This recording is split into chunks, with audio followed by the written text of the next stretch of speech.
ये खामोश मिजाजी तुम्हें जीने नहीं देगी। ए मुस्तफाबाद के गयूर नौजवान, ए मुस्तफाबाद के गयूर मुसलमान, कि ये खामोश मिजाजी तुम्हें जीने नहीं देगी। जीना है इस दुनिया में तो कोहराम मचा दो। आओ आओ मेरे आवाज के साथ आवाज मिला दो। हिंदुस्तान जिंदाबाद का नारा लगा दो। हिंदुस्तान हिंदुस्तान हिंदुस्तान। बस यही बात कहता हुआ चलता हूँ कि ऐ मुसलमानों संभल जाओ, संभल जाने का वक्त आया। बहुत सोए हुए हो तुम, अब जग जाने का वक्त आया ना। मेरे दोस्तों मुसलमानों संभल जाओ, संभल जाने का वक्त आया। बहुत सोए हुए हो तुम, अब जग जाने का वक्त आया। अब सियासत को बनाने में तुम अपनी अहमियत समझो, सियासत को बनाने में तुम अपनी अहमियत समझो, न फिर गुलामी में उलझ जाने का वक्त आया। तपे सूरज से लो तुम बिजलियां, आंधी से तुम छीनो। तपे सूरज से लो बिजलियां, आंधी से तुम छीनो। ये कांग्रेस और आम आदमी पार्टी के जुल्म के आशियानों पे कहर ढाने का वक्त आया। मेरे दोस्तों अस्सलाम वालेकुम। आइए दोस्तों, जब अपना काफिला अज़्मो यकीन से निकलेगा, जब अपना काफिला अज़्मो यकीन से निकलेगा, जहां से चाहेंगे रास्ता वहीं से निकलेगा। मेरे मुल्क की मिट्टी मुझे एड़ियां रगड़ने दे, मुझे पूरा यकीन है चश्मा यहीं से निकलेगा इंशाअल्लाह ताला। सबसे पहले तो मैं इस गयूर अवाम को सलाम पेश करता हूं कि आप वो लोग हैं जब दूसरे लोग दूसरों को अपना नेता तस्लीम कर रहे हैं, दूसरों के पैरों में अपनी क़यादत को ढूंढ रहे हैं, उस वक्त आप इस गुलामी की जंजीर को तोड़कर ओवैसी साहब को अपना नेता तस्लीम कर रहे हैं। आज हम लोग ये देखते आए हैं, ये जितनी भी सेकुलर पार्टियां हैं वो हमें एक वोट बैंक की तरह यूज करती हैं, और जब हमारे लिए आवाज उठाने की बात आती है तो इनको डर लगता है कि हमारे दूसरे समुदाय का वोट खिसक जाएगा। ये हमें बीजेपी का डर दिखाने लगती हैं। हम लोग ये शिकायत करते हैं कि हमारे मोहल्लों में काम नहीं होता, हम लोग ये शिकायत करते हैं कि हमारे लिए कोई आवाज नहीं उठाता, क्योंकि उनके नजरों के अंदर आपकी वोट की कोई कीमत नहीं है। वो ये समझते हैं कि ये तो डर के मारे हमें वोट देंगे ही देंगे। वो कभी तुम्हारे लिए आवाज नहीं उठाएंगे क्योंकि तुमने खुद अपनी वोट की वैल्यू गिरा रखी है। अगर तुम मुत्तहिदा तौर पर MIM को इस बार यहां से जिताओगे तो इंशाअल्लाह ताला यहां पे सिर्फ मुस्तफाबाद की आवाम मिठाई नहीं बांटेगी, पूरे हिंदुस्तान के अंदर मिठाइयां बटेंगी इंशाअल्लाह ताला। आप मुस्तफाबाद के अवाम बहुत करीब से आपने दिल्ली दंगा देखा था, और जब हमें पूरा उम्मीद थी कि ये अरविंद केजरीवाल हमारे लिए आवाज उठाएगा, क्योंकि जब CNRC का मामला चल रहा था उस टाइम पे मुसलमानों ने एकजुट होकर केजरीवाल को वोट दिया था कि ये तो हमारे लिए कुछ ना कुछ जरूर करेगा। लेकिन ये अरविंद केजरीवाल, ये संगी, ये कच्छाधारी जाकर महात्मा गांधी की समाधि में बैठ गया था। अगर ये चाहता तो मुस्तफाबाद के अंदर आकर दंगा को रोक सकता था। जो इतनी सारी जो जाने गई हैं उनको बचा सकता था, जिनका जान का माल का नुकसान हुआ है उनको बचा सकता था। आज जितने बेकसूर निर्दोष जेल के अंदर बेचारे फंसे हुए हैं, जेल काट रहे हैं, आज वो बाहर होते।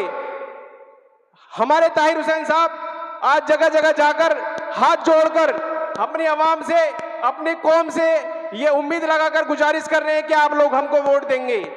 लेकिन हमारी कौम के कुछ ठेकेदार वो बीजेपी का डर दिखाते हैं। अरे भाई, बीजेपी से तुम डरते होगे, इंशाअल्लाह ताला एक सच्चा मोमिन कभी भी बीजेपी से नहीं डरेगा।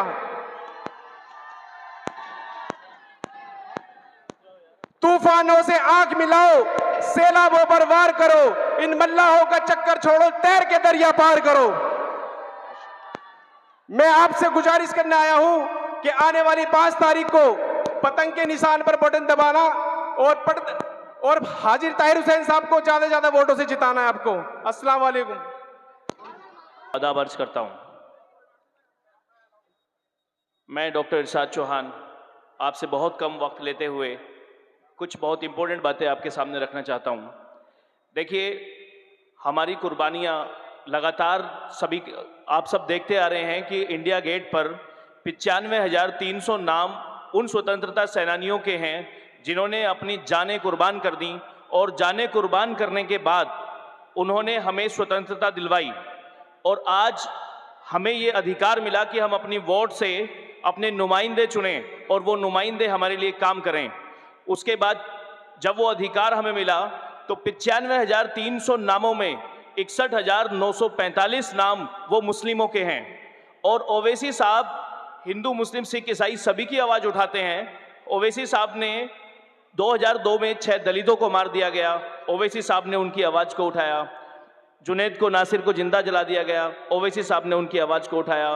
दानिश को, पहलू खान को, अखलाक को मार दिया गया मॉब लिंचिंग में, ओवैसी साहब ने उनकी आवाज़ को उठाया। मजलूमों के साथ ओवैसी साहब खड़े हैं। ओवैसी साहब किसी एक विशेष धर्म की बात नहीं करते। ओवैसी साहब ने ताहिर हुसैन जी को टिकट दिया है कि वो उनके साथ में अत्याचार हुआ है और वो निर्दोष जेल में बंद हैं, अभी तक कोई अपराध साबित नहीं हुआ है, इस आधार पे इन्हें टिकट दिया गया। अब हमारा मुस्तफाबाद की जनता का भी ये कर्तव्य बनता है कि अपनी वोट से इन्हें जिता करके ये साबित करें कि हाँ, ये निर्दोष हैं और मुस्तफाबाद की जनता भी हक के साथ खड़ी है। आज माहौल कुछ पार्टियों ने ऐसा कर दिया है कि अगर कहीं ठेला लेके कोई व्यक्ति चला जाए तो वो पूछते हैं कि जी आपका धर्म क्या है। वो एक दूसरे के लोगों के दिमाग में इतनी गंदगी भर दी है, जो लोग एक दूसरे के लिए जान देते थे। एक जलियांवाला हत्याकांड में जब ब्रिटिश साम्राज्य ने, जनरल डायर ने कहा, एसपी खान उस टाइम जो है एसपी थे, उस टाइम पे मिस्टर खान जो है उस टाइम में एसपी थे, तो मिस्टर खान को कहा गया कि कुछ हिंदू भाई वहाँ संगठित थे कि उन पे आपको गोलियां चलानी है। जनरल डायर चाहते थे कि उस समय पे हिंदू मुस्लिम का माहौल हो जाए और एसपी खान गोलियां चला दें, नाम आ जाएगा कि मुसलमानों ने मारा है। लेकिन एसपी खान ने कहा कि मैं अपनी नौकरी से इस्तीफा देना बेहतर समझूंगा, लेकिन मैं निहत्थे अपने भाइयों पे किसी प्रकार से गोली नहीं चलवा सकता। तो ये जज्बा था एक दूसरे के प्रति, ये लगाव था। आज क्या हो गया है कि ठेली वाले से पूछा जाता है कि आप किस धर्म के हो। ये कुछ पार्टियों ने ऐसी लोगों के अंदर वो भर दी है, एक दूसरे के प्रति जो है इतनी नेगेटिविटी भर दी है कि लोग एक दूसरे का धर्म के आधार पे वो करने लगे। देखिए, आज हमें ये सोचना होगा कि हमें स्वतंत्र हुए 76वां हमने गणतंत्र दिवस अभी मनाया है और संविधान के अंदर, संविधान के हिसाब से हम सभी एक दूसरे के साथ हैं, एक दूसरे के भाई हैं। हमारा कर्तव्य बनता है कि उस पार्टी को, जैसे अभी आपने देखा कि कुछ पार्टियां लगातार आपको, जैसे मोदी जी ने कहा था इसमें आने के पहले कि मैं 15-15 लाख हर खाते में डालूंगा, आज तक किसी के खाते में 15 लाख आए क्या? जुमले वाली पार्टियां बहुत आएंगी आपके सामने, 2-2 करोड़ नौकरी प्रत्येक वर्ष दूंगा, क्या आज तक 2 करोड़ नौकरियां मिली क्या? मोदी जी ने जिस प्रकार से जुमले दिए और जिस प्रकार से वो देश को चला रहे हैं, वैसे ही केजरीवाल जी ने भी अभी एक जुमले दिए कि भाई 2100 रुपए बहनों के अकाउंट में डालेंगे। तो जुमलों में हमें नहीं आना है। अगर इधर जो है कांग्रेस ने भी वादा किया कि 2500 रुपए बहनों के अकाउंट में डालेंगे, तो इन जुमलों में ना आकर के हमें अपनी वोट का सही इस्तेमाल करना है। सही इस्तेमाल ये है कि जब समय निकल जाएगा तो फिर हमारे बस की कुछ नहीं रहेगा। आज 5 तारीख को बैलेट नंबर 7 पर पतंग के निशान पर वोट दबा करके हमें ये दिखाना है कि हमारे पास जो वक्त है इसका सही इस्तेमाल करना है। बसर राजे दिली कहकर जलीलो ख्वार होता है, बसर राजे दिली कहकर जलीलो ख्वार होता है, निकल जाती है जब खुशबू तो गुल बेकार होता है। आज 5 तारीख के वक्त को अगर हमने नहीं पहचाना तो और सही इस्तेमाल नहीं किया तो फिर वो व्यर्थ होगा सारा। दूसरी बात मैं कहना चाहूँगा कि 5 तारीख को बैलेट नंबर 7 पतंग के निशान पे वोट दे करके हमें अपने वोट का सही इस्तेमाल करना है। बहुत बहुत शुक्रिया। बहुत शुक्रिया। मैं गुजारिश करना चाहता हूँ फैजान